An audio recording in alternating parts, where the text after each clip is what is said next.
G'day patrons, hope you're well.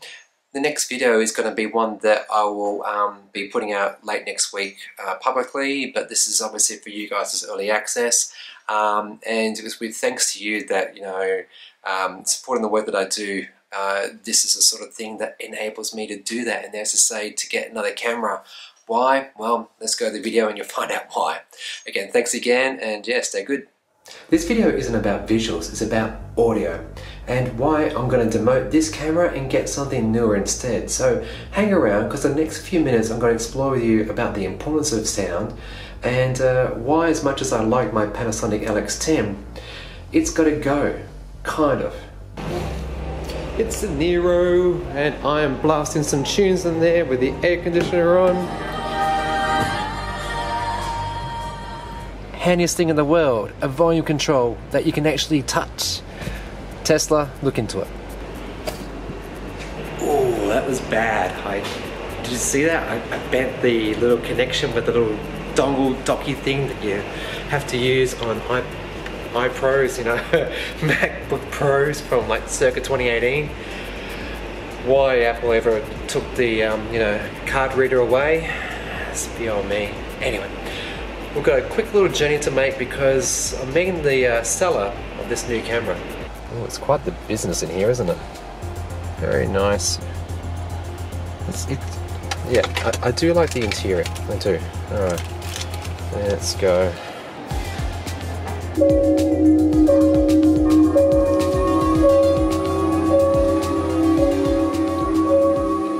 I've arrived at the seller's place, so I'm not going to go film in there, but I'm about to test this camera out to its absolute limits, try putting it into Final Cut Pro, making sure there's no issues, because yeah, buying secondhand electronic stuff isn't always the best idea. But I just figure, for a camera that I will use, I don't know, how many times a year? Who knows?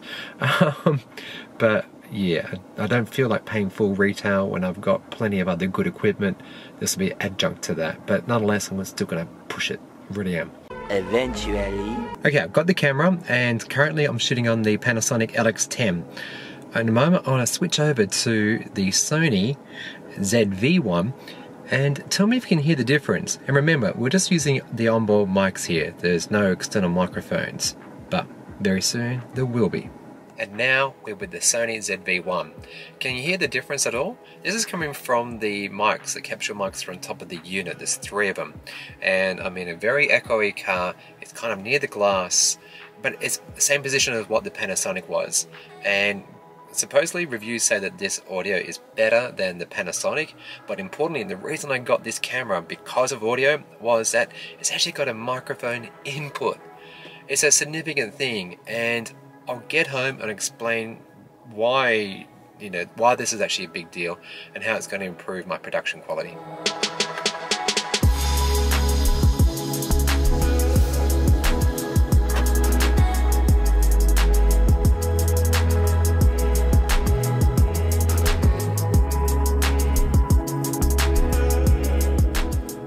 I'm home now and I'm shooting on the LX10, but importantly I'm using the Rode wireless microphone, so it probably sounds a lot better than, let's say, the onboard microphone, which is what you can hear right now.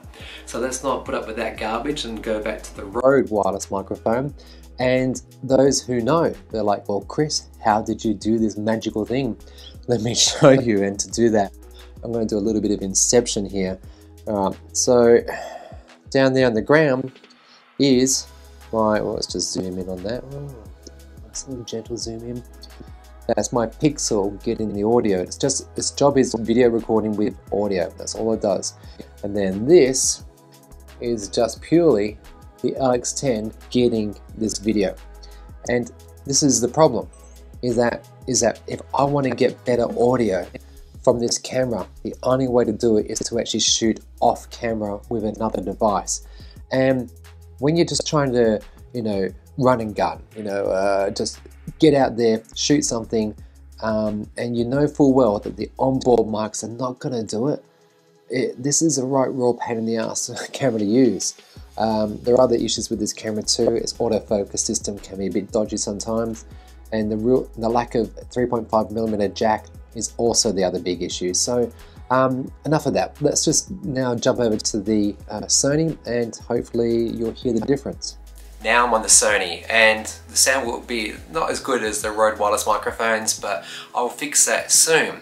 Let me just give you a quick little run through of what I got for the price, and you know, this is the benefit of going second hand. You get someone else's stuff that they've worked up over time and at a bargain basement price. Yay! And by the way, I've got product showcase turned on, so watch how fast this focus is from my face to whatever I put in front of you. Okay, now this doesn't come with the Sony, but the guy actually got it, and it's the Rode VideoMicro, and it's got a bit of a cat hair there because the dead cat, that's the thing that actually helps with the sound. You know, it goes over it like that. It's fluffy, it's very fluffy. So this just plugs into your camera on the 3.5mm headphone jack, and sure, it's got to steal power from the camera, but that means I don't have to worry about batteries. So I will try that soon. I'll give you a bit of a demo, and then I'm going to put the Rode wireless microphone on, and you'll be able to hear the difference. Now remember, this video is all about audio. Yeah, it is. Okay, so that was the first thing. Bonus, came with the you know, USB cable, whatever. Came with a charging unit, so the actual Sony branded one. So I believe that's good, because the original package, you're supposed to charge it with the battery just inside of it, which that's slow and terrible idea. So I've also got not one, two, but three Sony batteries that actually, you know, you only get one in the package, and there's one inside the camera there, so there's three of these. And then the guy, he also got two generic brand versions. So that came with its own like charger unit, and there's this one here. So, oh yeah, new Moana. I believe these go for like 30 bucks, and you get two of them or three of them, which great value. So essentially I've got an awesome starter pack, and the only thing that was missing from this was the dead cat that actually slides in and covers up that microphone piece. But I can get that from a third-party company, so I'm not fussed. It's like, if I actually want to go for a Sony one, it's going to cost me $18. Great, no whoop-de-doo. Okay, so remember, this is the sound of just the onboard microphones. I'm gonna now put that Rode on, and then we'll do the Rode wireless. So let's hear the difference, shall we? And now I've got the Rode microphone on. I just went through the menu to make sure it was actually selected. I can't see how to do that. There's nothing on the screen with the meter levels. I wish there was. So let me just do this. Sorry, apologies. Hopefully that was terrible for you. Again, I'm very sorry. So yeah, it's great. I've got a red light up here. In fact, you know what? Let me just do this. Yeah, this is what I'm seeing now. So you've got the red light there. You've got my viewfinder that flips out and it does that. It's great. There's the actual microphone in, which is lovely. I'm hoping this is recording the audio through that microphone. Well, I did tell for that bump test. So let's now flick over to the Rode wireless system and hear what that sounds like. So I discovered, oh, I'm peaking, whoa, overshooting, whoa. Okay, let me do this.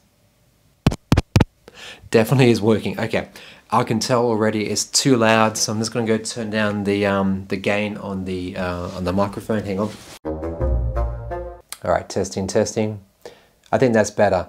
I don't know where to look right now in the menu system for fine audio adjusting. Like, I believe there is an internal gain sort of thing inside of it. In fact, I'm very certain of it. I looked at reviews, and so I can control it both here and on the camera. So I'm hoping this sounds half decent. Doesn't look like it's peaking, and it's look like it's -6, -12 territory, which is good. All right, well, there you go. So the reason I got this camera is that I sometimes will use, you know, my mobile, and I'll plug the Rode wireless microphone into it. But a recent firmware update, I think, has broken the synchronization between the sound. And so the last video I posted, I noticed, and thank God it was a short, by the way, that the sound was actually not in sync with the vision. And because mobile phones will always update over time and they ruin codecs and you name it, they can break stuff as quick as they fix stuff. I can't trust this machine, my mobile phone, to do primary A camera work like this. I can use it for B-roll, definitely, where there's no harm. There's basically, I'm just relying on vision. So let me just show you that, and whoop, I can go up there and it's connected over there. And you know, I'm going to get a great picture from this. It's actually a very good picture quality. Just I can't trust it to do both jobs well, and this is what this camera is coming in. It does both jobs well. And yeah, if you saw before, if you heard before rather, you know, you take away the sound and it's terrible. And people will turn off your videos if you don't have good sound quality. So that's why I've got this, and I've paid a great price for it. And hopefully, you know, you'll appreciate the value, the benefit that it provides. More engaging, less scratchy on the ears. It's about quality. It's always about quality for my videos. So yeah, let me know below. Did you hear the difference? Which did you prefer? The onboard microphone, the wireless Rode, the Rode Micro? Let me know. I'd be curious to hear your thoughts, and yeah, if you haven't subscribed already, do so. Absolutely free. I cover technology from an Australian perspective, electric vehicles, stuff like that. But if you want to see some other jazz that, you know, I just don't share here on YouTube, come and join me over here on Patreon, where you get all this and a lot more from as little as $2.50 per month. And otherwise, you guys, please be good and be green.